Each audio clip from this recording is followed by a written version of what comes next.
All right. Okay. So my name is Emma Gilly. I'm 23. My birthday is July 25th, 2000. Okay. So I was born in Louisville, Kentucky, but I mainly spent most of my childhood in West Virginia, in a small town called New Martinsville. Um, so my mom, her name was Joni, and my father, his name was Justin. They were together for most of my childhood until I was about 8, but they were both actively using drugs and, in addiction. My father was somewhat abusive, so the relationship just continued to go downhill. Whenever I was 7, I found out that I had dextrocardia, which means my heart is on the wrong side. So I had major heart surgery at 7 years old, and just had them do some work. They made me a new vein out of my pulmonary tissue, and everything's been okay with that since then. But kind of an interesting fact. Not many people have. So my parents ended up separating when I was about 8, and my mom ended up getting back with like one of her high school sweethearts. His name was Randy, and he lived in New Martinsville as well. So they were together for pretty much until I turned about 18. But whenever I first started high school, kind of started getting more rebellious. He had smoked weed all the time, my stepdad. So I started smoking weed with him and selling weed in like freshman year. I kept skipping school. It just kept going downhill. My mother and my actual father kept arguing about it, and she decided that maybe it'd be best if I went and lived with my dad for a little while. So I moved in there. That didn't go well. Me and my father argued 10 times worse, and by the time I was 15, I was on my first probation. He had me put on probation for being unruly, and within a month of being on probation with that, I got sent to a juvenile detention center in St. Clairsville, Ohio, and I was pretty much in and out of there, and then a group home as well in St. Clairsville called the Gender Specific Program is where I spent the rest of my high school years. I was there until I turned 18. Well, actually, I got released from there 5 days before my 18th birthday. So after I got released, I finally left my dad's house area. I went back to West Virginia with my mom and my stepdad. I lived with them for about a year until they split up, and my mother ended up moving up Wheeling, West Virginia. My stepfather ended up moving up the road, like a little way into his mother's house because she had passed. So I ended up getting the house to myself.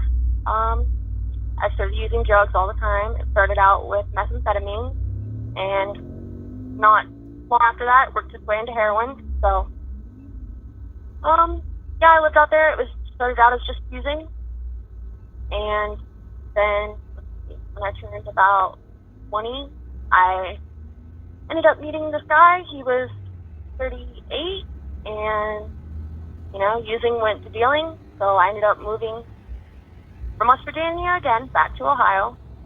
I moved in with him, and we started selling fentanyl, methamphetamines, marijuana, pretty much everything. If you needed it, we had it. And I was way into addiction then.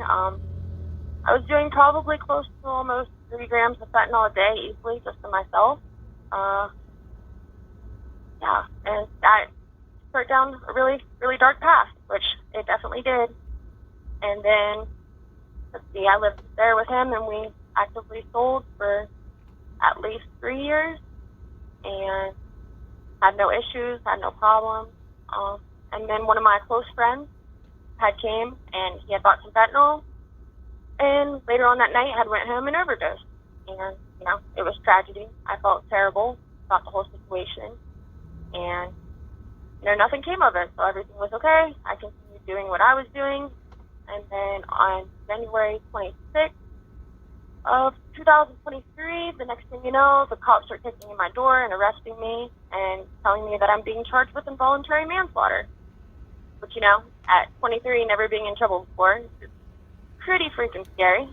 So I got arrested, went to jail, sat there for quite some time, never had heard anything, never talked to my lawyer, and then February 27th, an officer comes in and pulls me out, tells me that he has to have a serious talk with me, and takes me into this little library.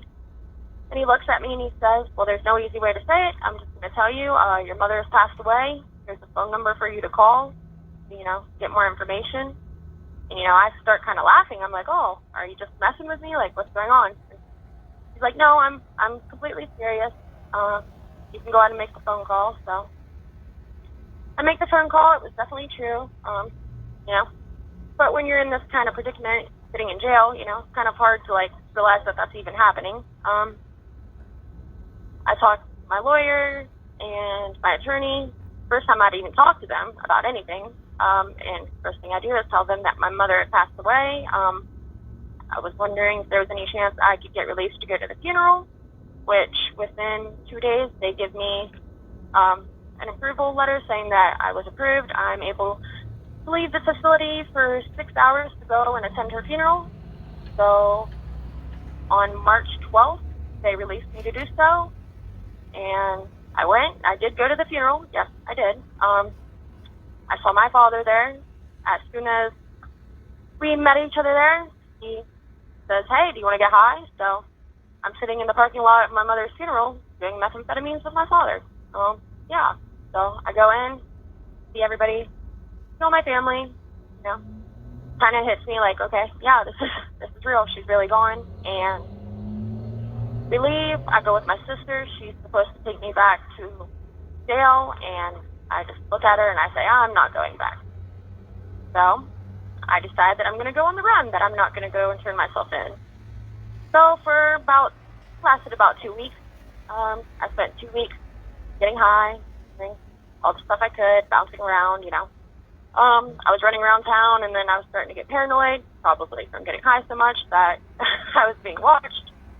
And I ended up going out in the middle of nowhere with one of my older friends, and I stayed there for about a week and a half. And then finally, one morning, the police come. They come in the house, say they want to search, that they're looking for me, find me in the closet. So tell me that I'm being arrested and extradited because this all had occurred in West Virginia. So I got arrested. I went to Northern Regional Jail, which is in West Virginia. I stayed there for about 10 days. And then finally, Monroe County, which is Ohio, came and extradited me back. And then, that was April, right at the beginning of April. So I sat there from April until May 20th. And then I finally went in on May 20th, see what they were going to charge me with, to talk about my plea and everything. They actually ended up being very nice about things. My involuntary manslaughter, which started out as an F1, got dropped down to an F3 of reckless homicide, which I got 2.5 years for. And then running was an escape charge. It started out as an F1, and it got dropped down to an F3 escape, which I got a year for. So in total, I got 3.5 years for both. Like I said, this happened in May. So after that, I was just waiting for my sentencing date, which I didn't get that until August 16th. But after I got that, it was within 3 days that they transported me from the jail to prison. Scared half to death the whole ride there. I'm like, oh my goodness, I'm going to prison. You think of the movies and everything like that and how terrible it's going to be.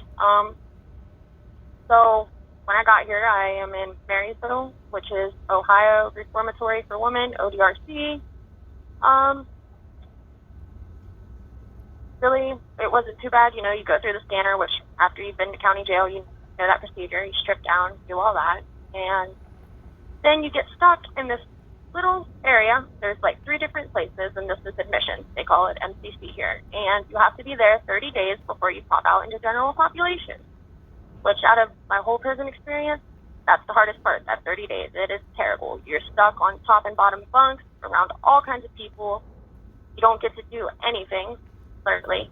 You have 1 hour of rec time a day where you're allowed to go out and use the phone and everything. Luckily, though, they have tablets now, so that makes things a lot better because you can watch movies, make your phone calls, listen to music on the tablet. But yeah, that 30 days was the worst time of my whole prison experience, for sure. And then when I popped out to a cottage here called Hale, which is mainly they have the military bay, which is the military program, and then most of the pregnant people are there. So, I mean, it's one of the better cottages that there is here, because the other ones, there's the Shirleys and the Rogers, which everybody around here calls the projects, because, that's like the hood, I guess, of the prison here. That's where all the shit going on. So, I was in Hale for about a week, and I had sent a kite that I wanted to come over to the dog program. So I ended up coming over here for an interview. I talked to the sergeant. I found out that it was an honor dorm. It was one of the better places to be. They have privileges back here. It's not top and bottom racks. It's actually all bottom racks. You have cubbies. They even have a refrigerator and a freezer. So out of all the places you could be, I feel like it's definitely the best. Plus, I get to work with animals all day long. It's really nice. And yeah, I obviously got accepted into that. So I spent 2 weeks in Hale before they moved me over to the dog program, which I've been in the dog program for about almost 8 months now. And I love it. Very nice back here. Stay out of trouble. Let's see. Prison food, pretty terrible. County food was definitely better. I'll say that much. And obviously being in prison, there's no air conditioning. So now that it's summer, it's extremely hot. One thing that was nice about County Jail, we at least had air conditioning there.